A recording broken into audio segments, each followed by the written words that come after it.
ایک سبق آموز کہانی، مخلوق خدا کی مدد۔ پرانے وقتوں کا ذکر ہے، بصرہ عراق کے ایک شخص نے حج کا ارادہ کیا، جس کے لیے اس نے کچھ دن رات محنت مزدوری کر کے حج کے لیے کچھ پیسے اکٹھے کیے۔ آج کل کے دور کی طرح اس وقت بھی لوگ قافلوں کی صورت میں حج پر روانہ ہوتے تھے۔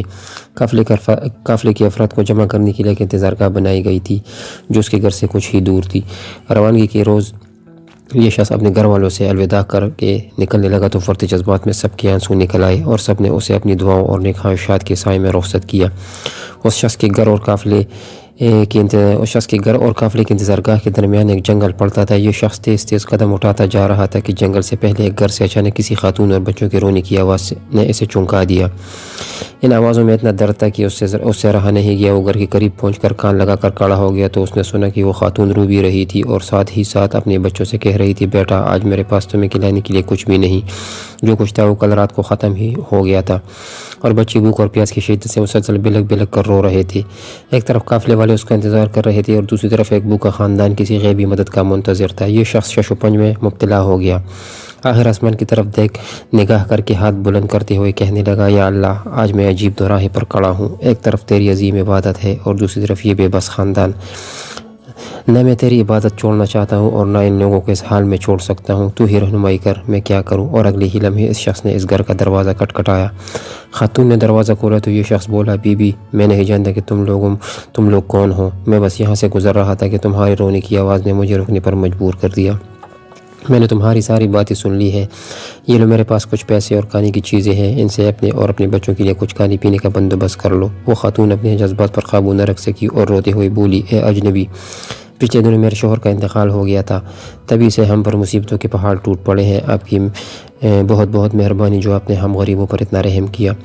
اللہ پاک آپ کی دلی مراد پوری کرے۔ حج سے بڑھ کر کہ اس شخص کی دلی مراد اور کیا تھی، لیکن حج پر جانے کے لیے کل سرمایہ تو راہ خدا میں قربان کر دیا تھا۔ اب یہ شخص نہ تو واپس گھر جا سکتا تھا کہ گھر والے کیا سوچیں گے، حج کیے بغیر واپس آ گیا، اور نہ ہی بغیر پیسوں کے وہ قافلے میں شامل ہو سکتا تھا۔ چنانچہ وہ قریب کے جنگل میں چھپ کر بیٹھ گیا اور حج کے دنوں کے گزرنے کا انتظار کرنے لگا۔ کچھ دنوں کے بعد جب حج کے دن گزر گئے اور اس کے قافلے کے لوگ جنگل کے راستے اپنے گھروں کو جانے لگے تو یہ بھی چپکے سے ان میں شامل ہو گیا۔ تبھی ایک شخص نے اس سے مخاطب ہوا اور بولا، جناب حج مبارک ہو، میں نے آپ کو فلاں جگہ آب زمزم پیتے دیکھا تھا۔ پھر کچھ دیر کے بعد ایک اور شخص بولا، میں نے آپ کو سعی کرتے دیکھا تھا۔ ایک اور شخص بولا، میں نے آپ کو طواف کرتے دیکھا تھا۔ غرض یہ کہ ہر حاجی اس کے حج کے موقع پر موجودگی کی دلیل دینے لگا۔ یہ شخص گھر پہنچا، گھر والوں نے بھی پرتپاک استقبال کیا اور حج کی ڈھیر ساری مبارکباد دی، لیکن یہ شخص اندر ہی اندر پریشان تھا کہ میں تو حج پر گیا ہی نہیں تھا، تو پھر کیوں ہر حاجی میرے وہاں پر موجود ہونے کی بات کر رہا ہے؟ ظاہر سی بات ہے، حج سے واپسی پر کوئی حاجی جھوٹ تو نہیں بولے گا، لیکن ماجرا کیا ہے یہ سمجھ سے باہر ہے۔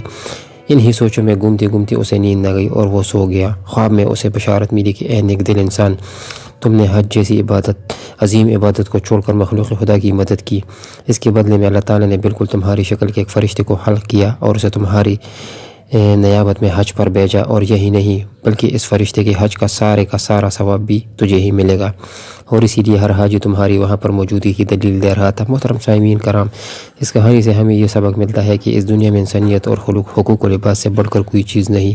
اللہ تعالیٰ ہمیں بھی اپنے بندوں کی مدد کرنے کی توفیق عطا فرمائے، آمین۔